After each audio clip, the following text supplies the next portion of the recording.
fosters economic security and confidence to kickstart your careers. Each of our speakers have a wealth of knowledge and experience on these topics, and they're willing to share it. Thank you for joining us. Please note, this session is for sharing information purpose only, and it should not be interpreted as a legal advice. Views expressed by our guest or individuals are not endorsed by Maitri. Maitri is a non-profit organization that provides holistic and confidential services to support and empower South Asian survivors of familial violence in San Francisco Bay Area. Please see our website at www.maitri.org to learn more about us. Today, in the third session of the series, we are touching upon a topic that will resonate with most of us. How do we present ourselves? Be it a social setting or a professional interview or a meeting, many of us have struggled to find ways to best represent ourselves and put our best foot forward. When someone asks a question, tell me about yourself, what can we say that best represents who we are? This interesting topic is helpful for all of us, and it will be focus for today's presentation. Our presenter today is Anita Rao. Anita has a wealth of experience leading teams and mentoring people in their careers. She has led high-tech teams in high-tech, financial services, and payment cards industries. Her various roles include Head of Global Finance Systems in Visa Inc., Chief Product Owner for Global Platform Services in eBay. Currently at PayPal, she leads product and engineering teams responsible for delivering data products via platforms. We are very excited to have her here to speak on the important subject of presenting yourself in professional and social situations. Now sit back and relax. Use the Q&A chat sessions to ask your questions. We will try to answer as many questions as we can in the 1 hour that we have, or we will get back to you if you leave your email ID. Over to you, Anita. Thank you, Sonu, for that introduction. Hi, everyone. As Sonu mentioned, my name is Anita Rao, and it's truly an honor and a privilege to be here with all of you at Maitri. We're going to talk about presenting yourself with confidence for the next 40 minutes or so, and then we'll have Q&A. So please feel free to use the chat, as Sonu mentioned, to ask your questions. So with that, let's get started. What you will get out of this webinar is how to speak confidently about yourself in any situation to anybody. So I'm going to cover multiple scenarios, multiple situations, and different roles that we all play. I mean, as individuals, we have multiple roles, and we are in different situations. So we need to tailor our responses to questions like, tell me about yourself. It's different for different situations, and your answer would be different depending on who you're speaking with and what message you want to get across. So with that, we're going to cover introduction to the various roles that we all play in our journey of our life, how we're going to pitch ourselves. I'm going to give you all some tips and tricks to pitch yourself. Feel free to take notes if you want to. And then some key things to remember as key takeaways from this webinar. Remember one thing, every one of us is special in some way and has something to offer. We all go through our life's journey with various experiences. We have various things that we learn and key moments that we go through, which makes us unique individuals and special in our own way. So when we have a conversation with somebody, we all bring something special that is unique to us that we bring to that conversation. And we all have something to offer in a conversation where the other party can learn from us and we can learn from them. So remember, a conversation is always a two-way street, right? So no matter what role you play in life and in your present journey, you do have something special to offer in a conversation.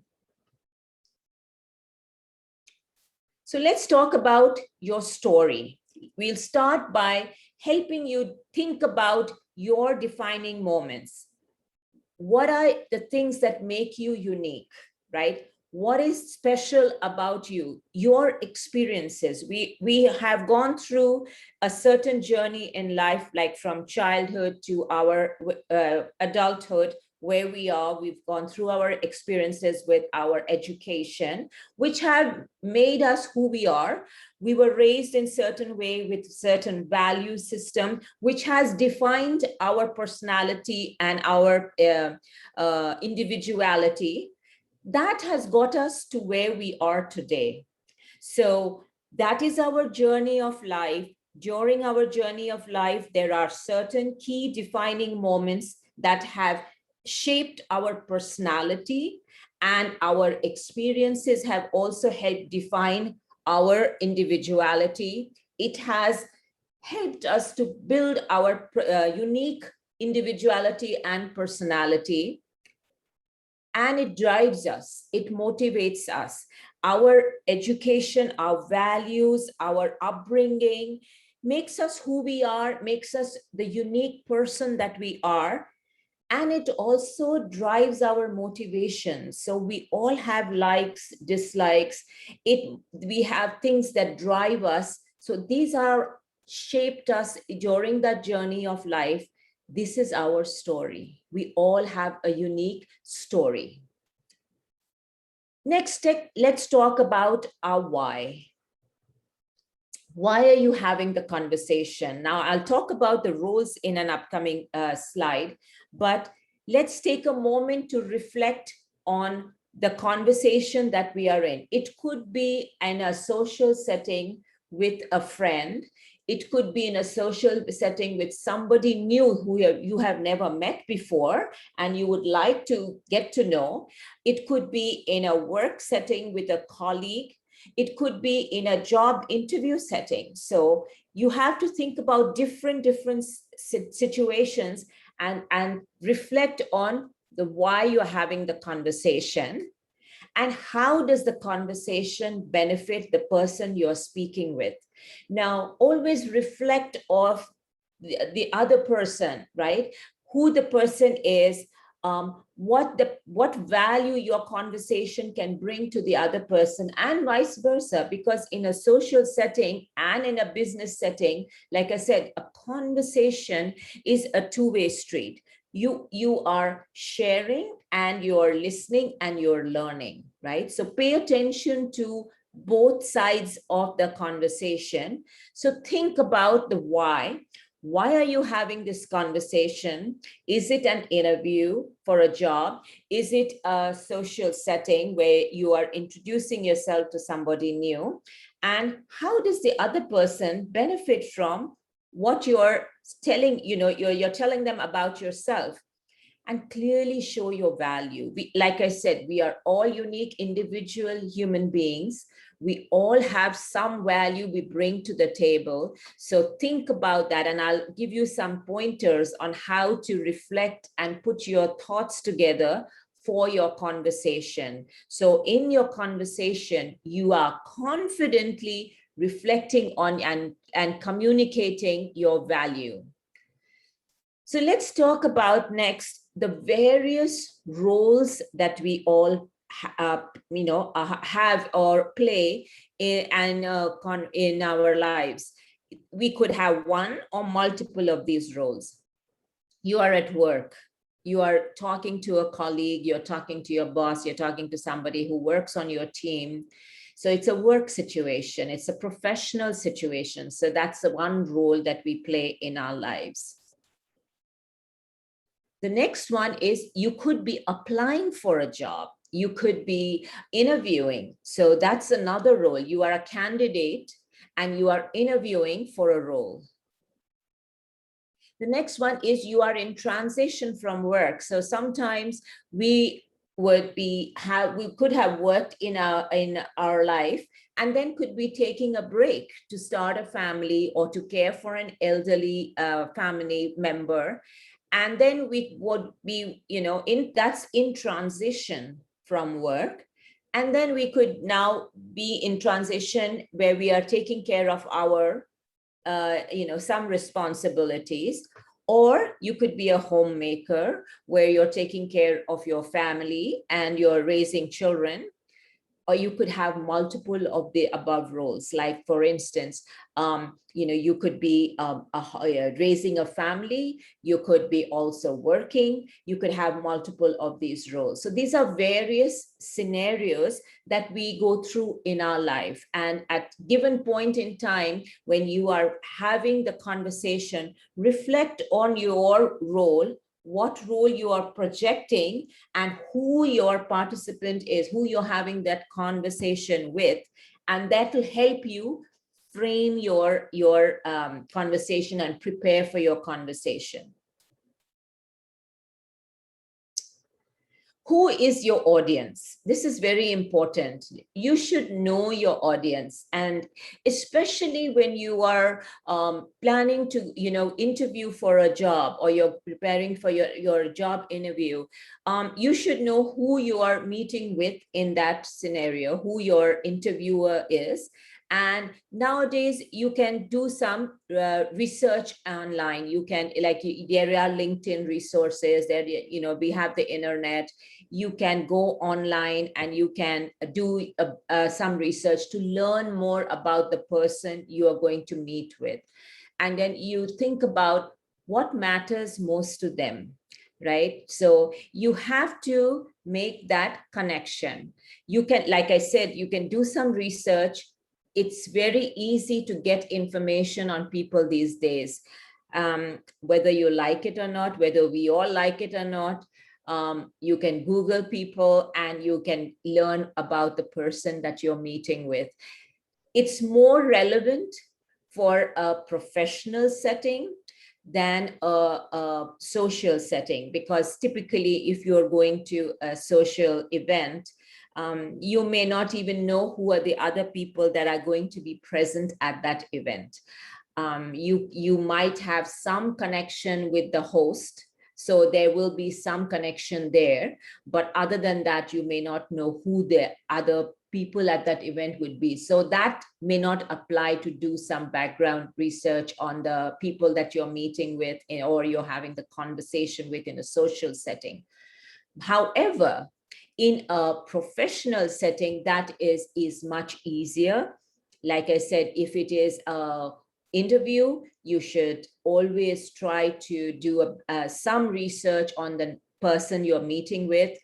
Understand, like, where the person went to school, where the person has worked, their work history, so that you can find some common thread and some connection. So you will learn more about that person, because where they went to school, where they have worked, their work history, their professional history, and their affiliations, their professional affiliations to different societies, or their volunteering, or their support of certain causes.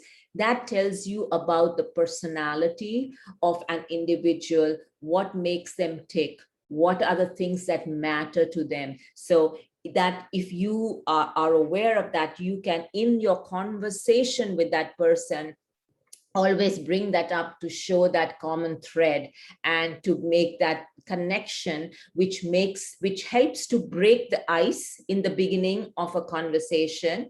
And it helps to shed your barriers, and it eases the conversation, and it helps you to build a rapport and a relationship with somebody. Remember, in a work setting, it is always better and it's always easier to build that rapport and relationship with somebody. Then you start trusting the person, and then it's easier to get work done.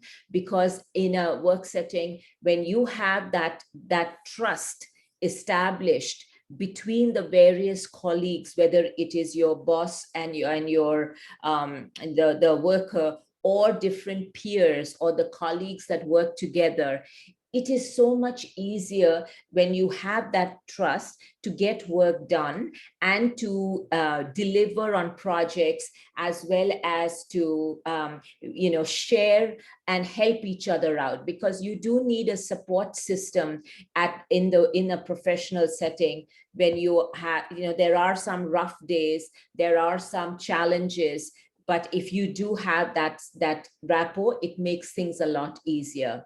So always think about who is your audience, what matters to them, and spend some time doing research. The other thing is, be curious.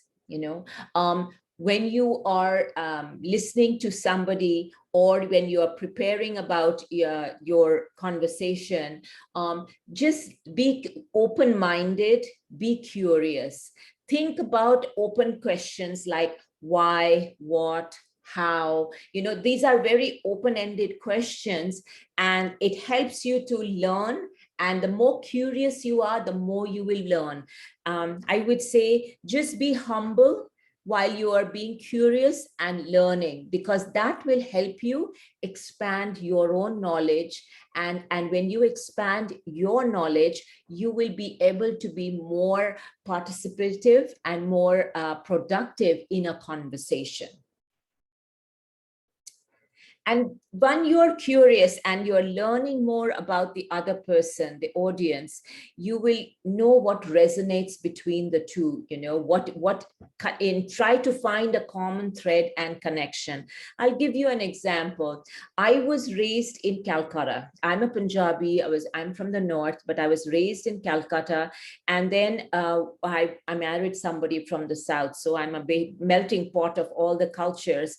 But when I was at work, I met somebody who had a last name where I knew the person is Bengali. So immediately I connected with that person, and I told him I'm also from Calcutta, and we found a common thread.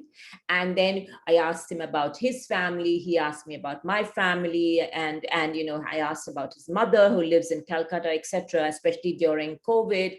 And so there was a common thread. I knew what is important for him. Thereafter, whenever there was any work that had to get done, he would always go out of his way to help me, and I would always go out of my way to help him. And whether we were busy or not, we always connected and helped each other out. So try to find something common, and people gravitate to people who have similar interests, similar backgrounds, and they just help each other out in that scenario. So be open-minded, be curious, and that way it'll help you learn, grow, and also it will help you in your personal as well as in professional conversations. I've covered this about common ground. Find common ground and know what's important for the other person. So in a conversation, the one thing you need to be aware of is the nonverbal cues. They say that 90% of a conversation is nonverbal. It's the body language. So be very sensitive in a conversation to the nonverbal cues or body language. What I mean by that is pay attention to the facial expressions. See if the person is open-minded, or is how the person is reacting to your conversation. And this is more important, especially when you are going for a job interview and you are or in a professional setting. We all in professional settings also have some tough conversations, some hard conversations. So pay attention to how the person is reacting to that crucial conversation. For instance, in a body language, like if somebody sits with their arms crossed, means they are closed. They are not very open to new ideas.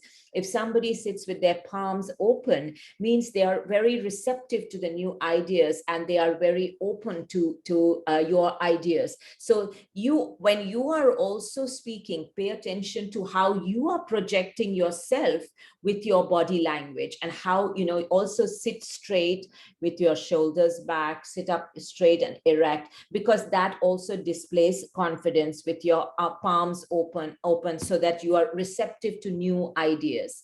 So it is very, very important. And you can actually Google on more on the body language and how people perceive people based on this. This is a very interesting area to learn. Be engaged. By what I mean by that is, when you're having a conversation with somebody, listen to the person, not say, with single cues, pay attention, be engaged. That way the person knows that you're listening. Don't look all over the place, that you're not interested in what the person is saying. You should at times participate by asking a question so the person knows that you're listening, or repeat what the person said in a single sentence, summarize it so the person understands that you are not only listening, but you have also comprehended and understood what the person has said, or if the person has made a point, acknowledge that. The other thing is also, you can ask a question, an open-ended question based on what the person has said. So that is engagement. That is participative engagement and active listening. So active listening is very, very important. And the other thing is, be authentic, be true to yourself. Just don't put up a facade. Sometimes in a work situation or in an interview, yes, we do have to be professional and put our professional face, in front. And I will tell you, sometimes my daughter tells me, don't talk to me in your work voice, because, at work, when I am in a meeting, I have a certain persona. When I'm at home, I mean, she doesn't like it, because sometimes I tell her to do something. She said, don't talk to me in your work voice, which is don't give me orders. But you should be authentic and true to yourself, who you are, project who you are. Otherwise, if you put up a false pretense, people see through that. Be your true self, and bring your true self, whether it is in a social setting or in a work environment. And your nonverbal cues are very important. As I said, they should exude confidence. So again, your posture, how you sit, how you speak, how you use your hands, make sure you pay attention to all those. And that way you should exude confidence. And because remember, the other person will pick up very quickly where you're coming from and what you're bringing to the table, especially if you don't exude confidence. And that's also very important in a professional setting. My suggestion is, when you're preparing for a situation where you need to talk about yourself, your journey, and your experiences, practice with somebody that you can trust, who will give you truthful feedback and advice, and that will help you to reflect and improve and get better and better. Because let's face it, everyone has a room for improvement. None of us are perfect. All of us sometimes get nervous, whether we are speaking in a professional setting or a personal setting. We do. Believe it or not, in a social setting, I'm very quiet. I generally don't speak much, and I'm not like the center of attention. I try to hide in a corner sometimes, and I like to watch, and I sometimes will answer only if somebody asks me a question. I'm not that outgoing in a social setting. In a work setting, I don't have a choice. I have to speak and I present, etc. So it's important that you recognize that, and then you practice with people that you trust, so that then they will give you feedback, and will help you improve. And nowadays you can also video tape yourself. You can record yourself, play it back, watch for your body language, your cues, your expressions, how you're sitting, how you're speaking. Watch for all those cues and then keep improving. There's opportunity for all of us to keep improving. So now let's come to the main topic, is how do we put our elevator pitch together? Let's start with, who are you? Like I said, we all are unique. We all bring something special to the table for a conversation, and we all have something to offer in a conversation where the other person can learn from us and we can learn from them. So it's a two-way street, as I said. So reflect on, and who are you and what do you do?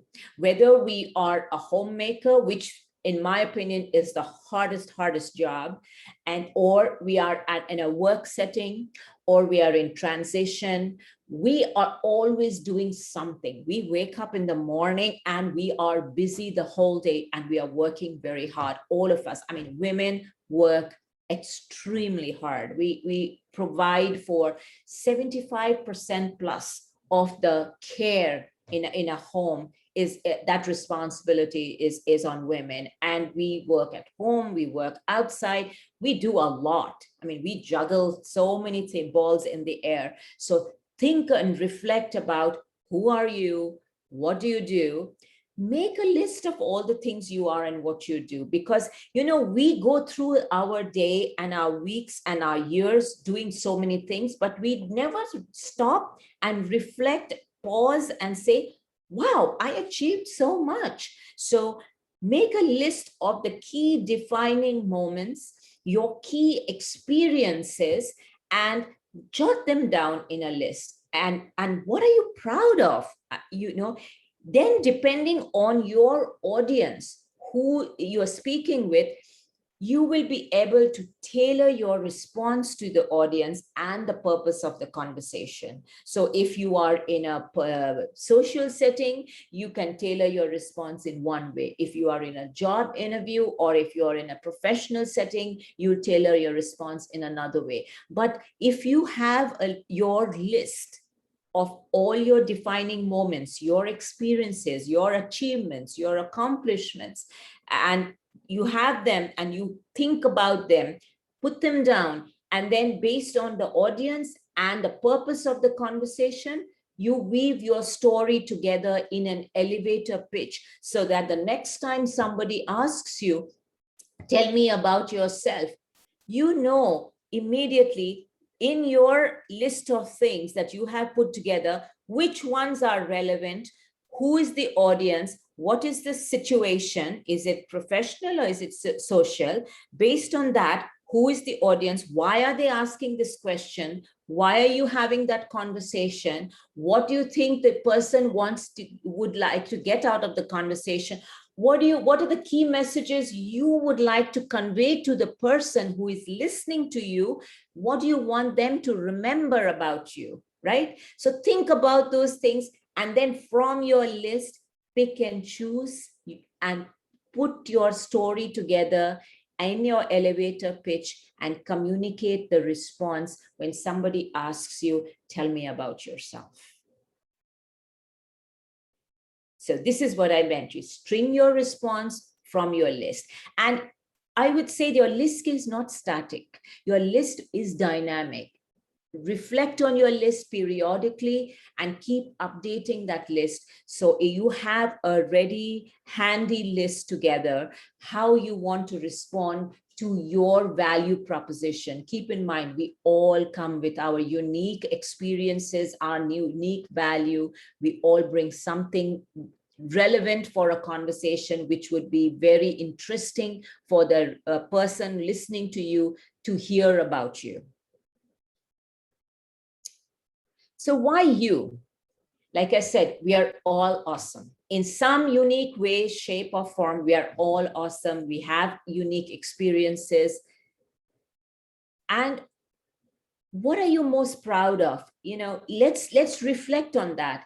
we have come through life, we are where we are, and everybody is at different stages in life, right? I don't know everybody in the audience, but everyone is at a different stage. You could be at the early stage where you have finished your education, or you could be in your mid-level where you have your career, you're in a mid-career, early career, mid-career, or you could be in a late career situation, or you could be in the retirement stage situation.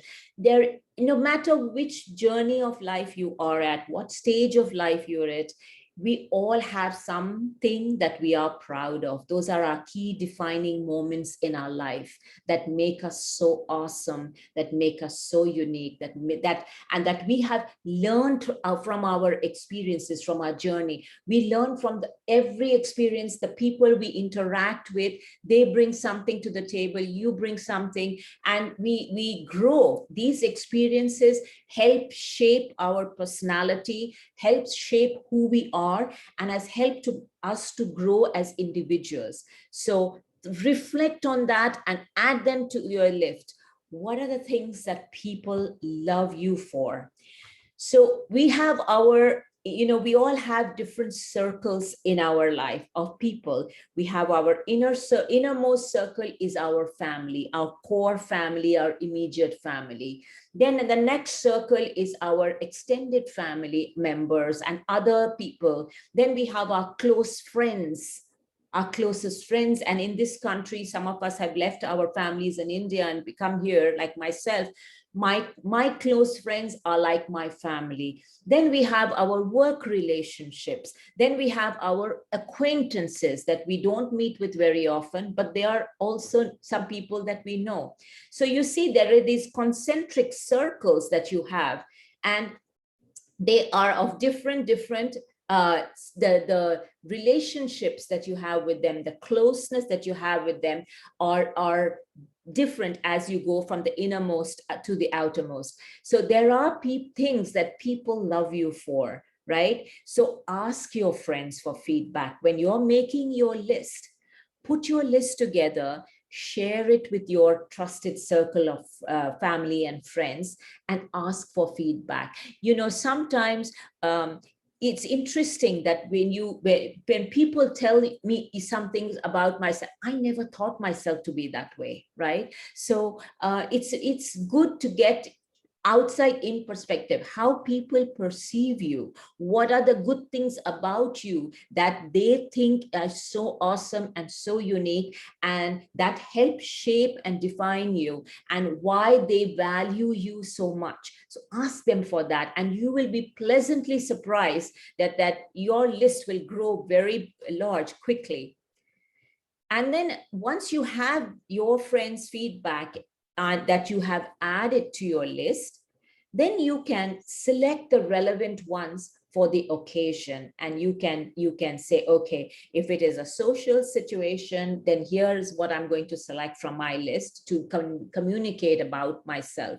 And then if it is a work situation, then I talk about my education, my career, my jobs, and where I went to school, where I worked, and some of my experiences at work. I talk about that.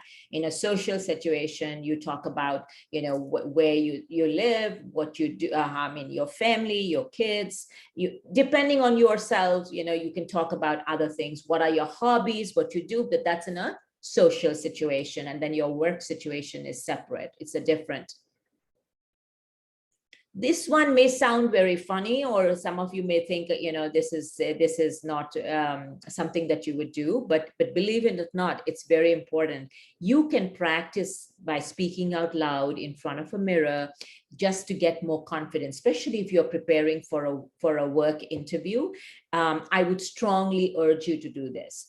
And you can Google some of the interview questions, depending on what position you're applying for, depending on the job specifications. You can look at that and see what are some of the questions that would be asked, and then you could practice answering those questions.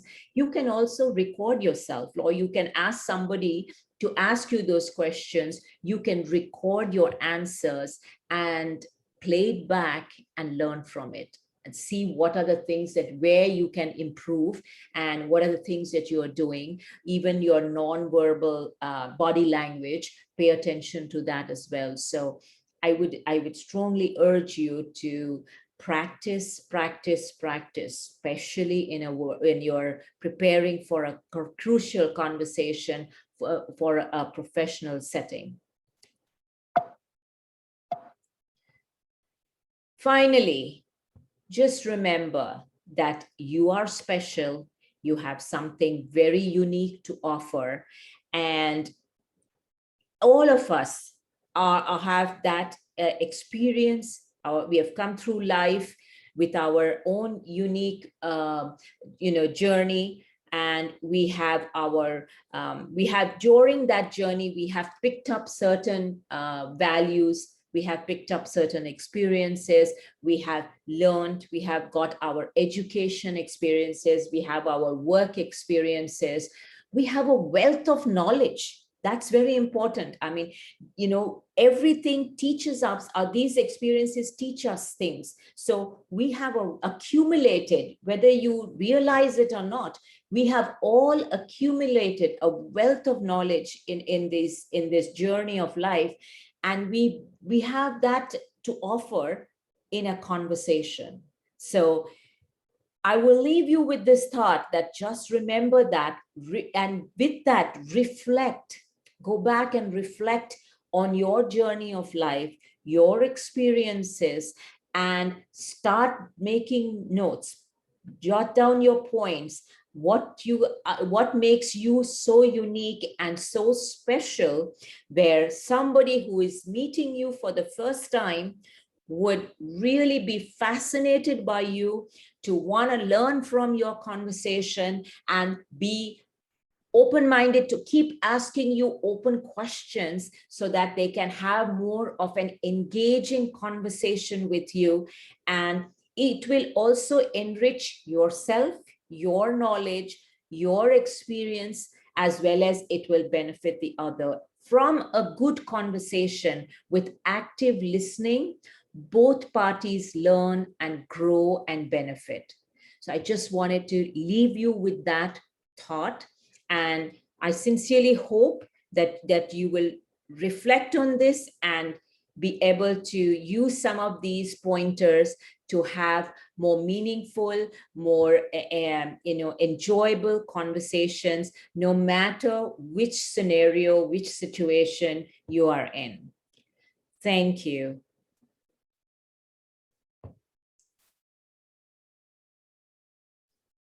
Sonu, you want to see if we have any questions? Yes, I thank you, Anita. That was extremely useful. I definitely learned a lot, and definitely we have questions, but I would ask attendees to please answer the poll. You must have received a poll. If the attendees wouldn't mind giving out, filling out the poll, that would be awesome. Okay, let's get started with your questions. Again, if anybody has any questions, feel free to type them in the chat.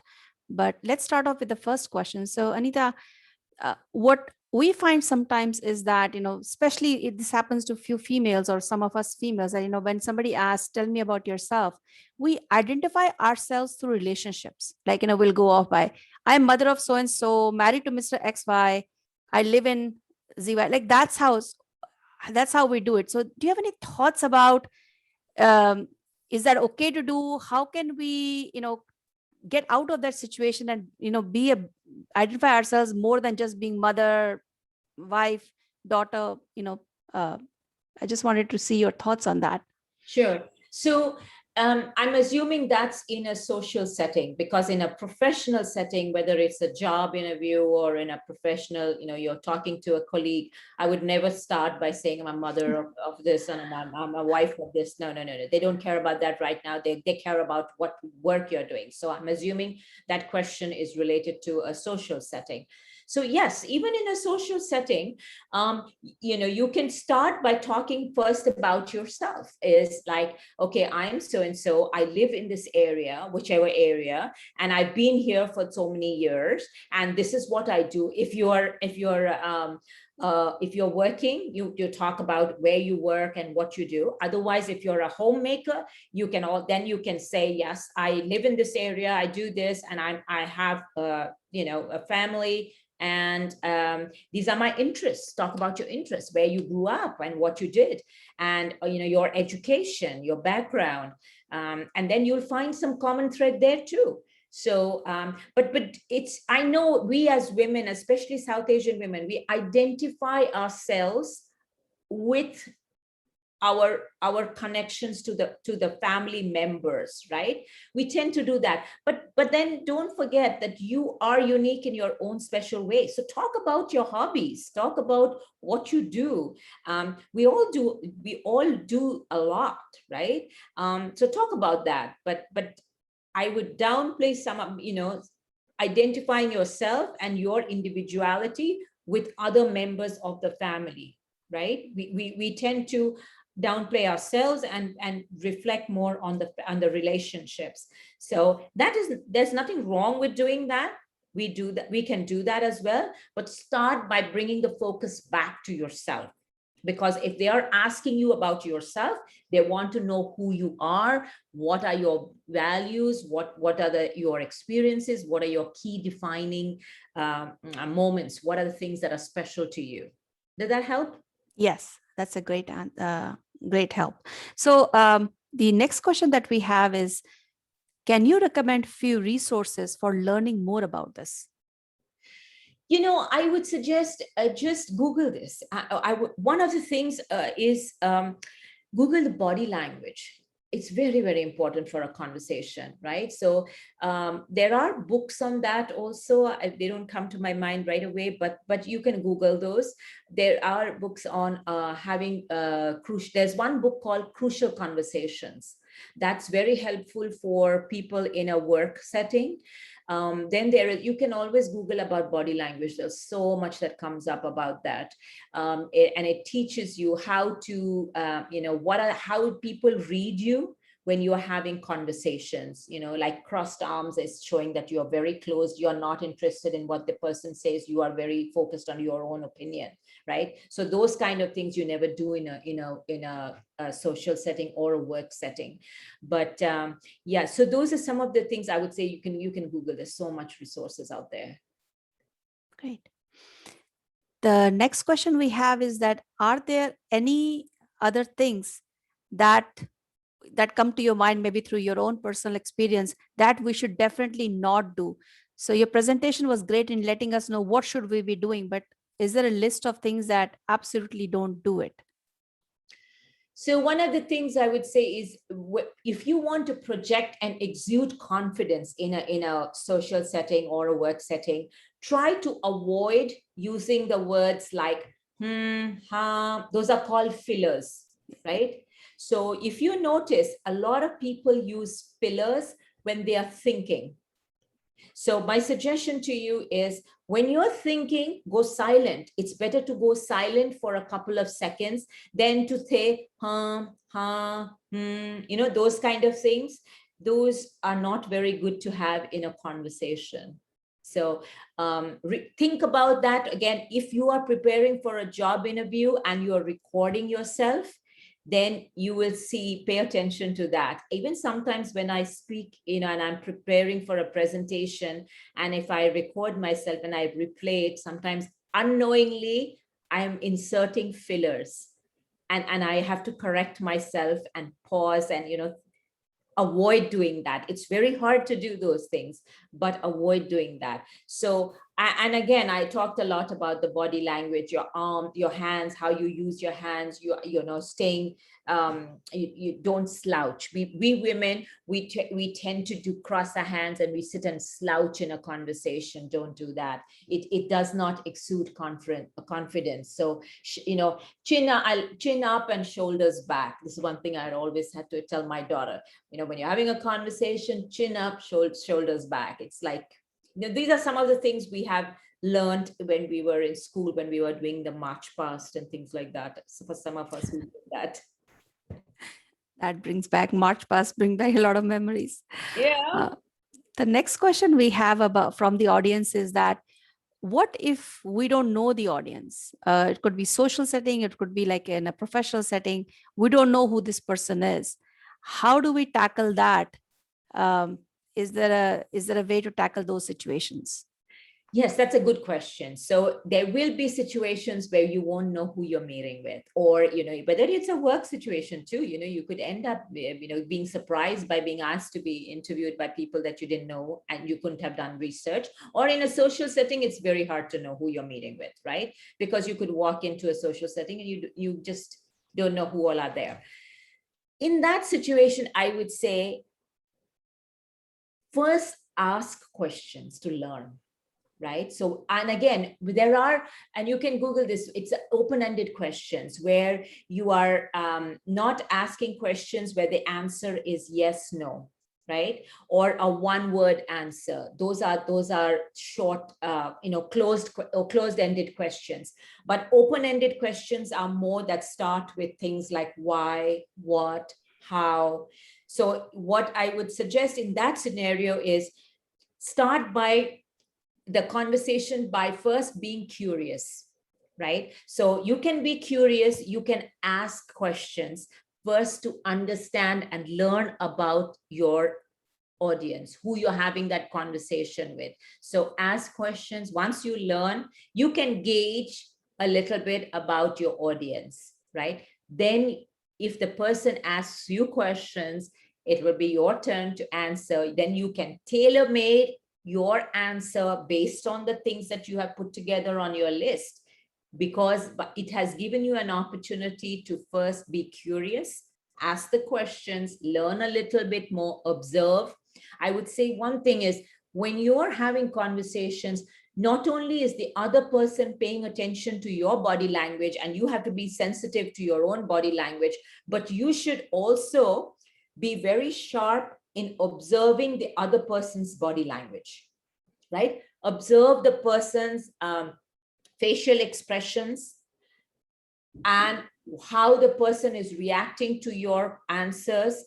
And sometimes if they lose interest, they pick up their phone and they start checking emails, or they start texting, which is a no-no, because when you're having a conversation, that's rude, or it is telling you that the person has lost interest in your answers, right? So pay attention to and be sensitive to those non-verbal cues. That will help you also realize and do a reality check of where this conversation is going, how this conversation is going. Is it going very well? If the person is engaged and they are asking you follow-on questions, or you are asking follow-on questions, there is active listening happening. It's very important to have active listening. You can also Google up about active listening. It's a very important trait to have. And very few of us have that active listening skill.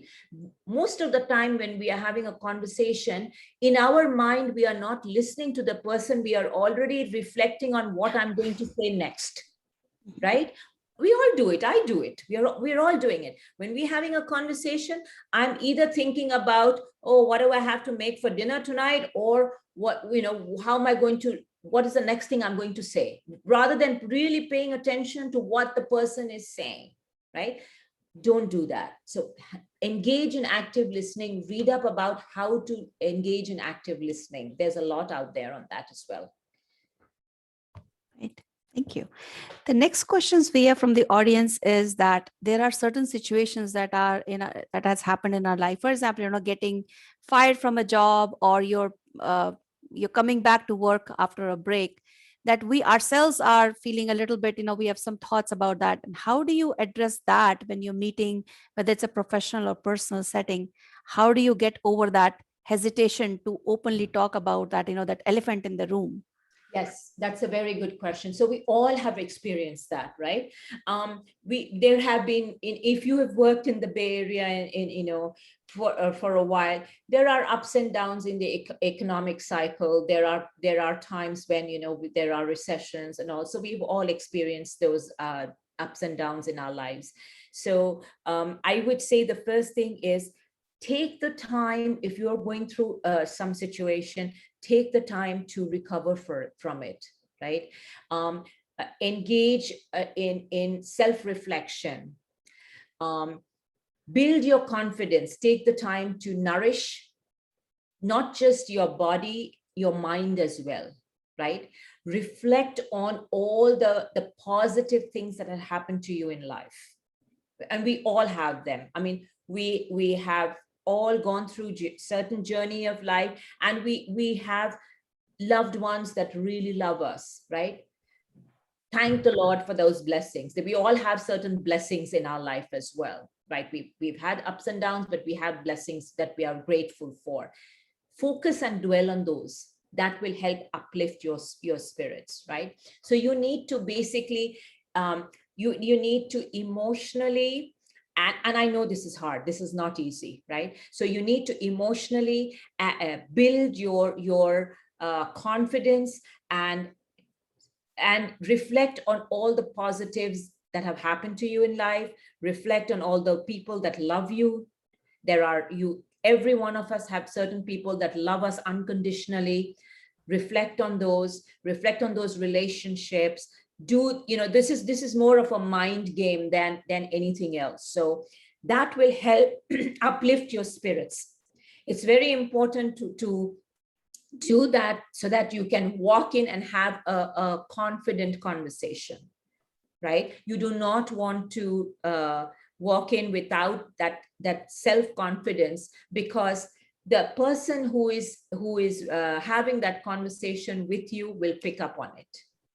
It's not hard to pick up on that. So you project yourself with a lot of confidence, and in order to do that, and different things work for different people, right? We all have our own coping mechanisms. So I would suggest that, find out what works for you. Some people meditate, some people spend time with the people that love them, focus on the positives, and be positive about what will come out of this. If you have a good, fruitful, and a confident conversation, what is the benefit of that, and how that will ultimately help you in the long run, right? So focus on all those, and that will help you build the confidence. But it's very, very important, whatever works for you, do that,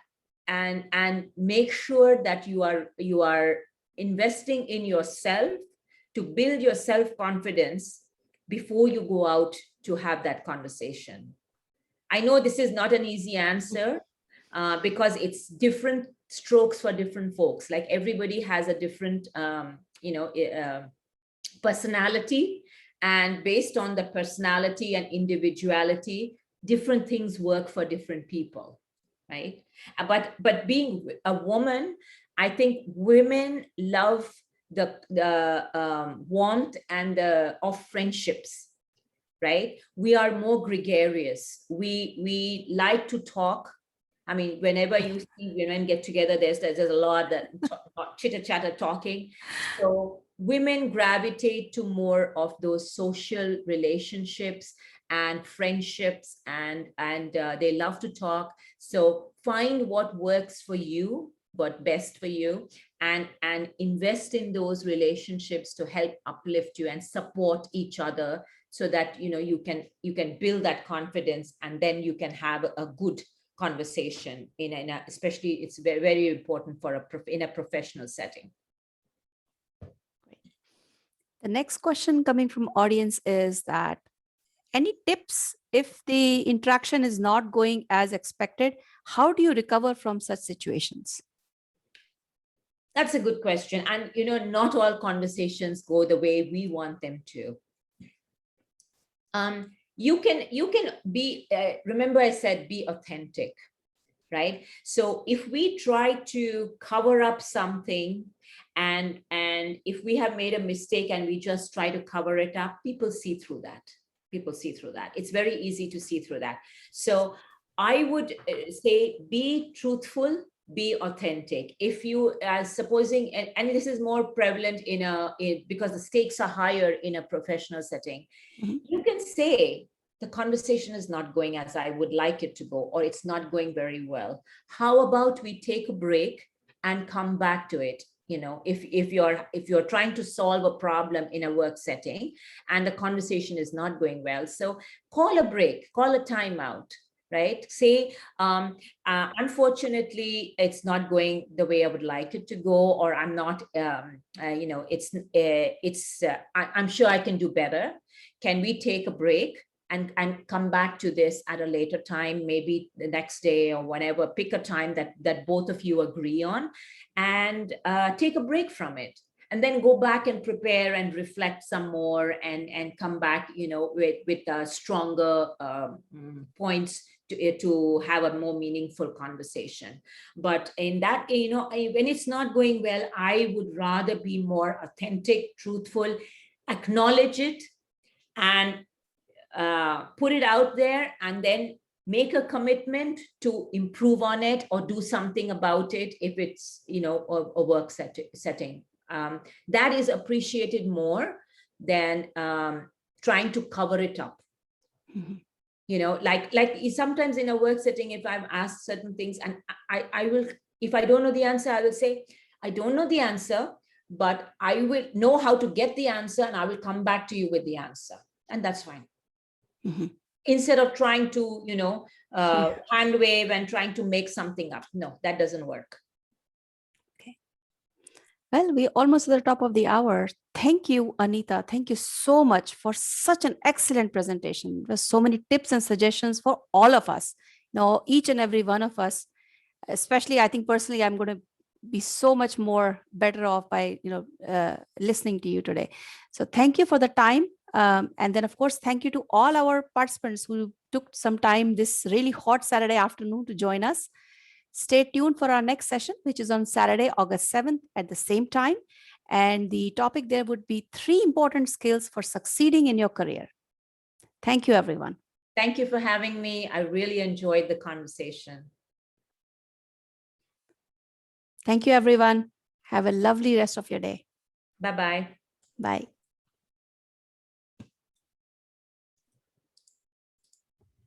Thank you so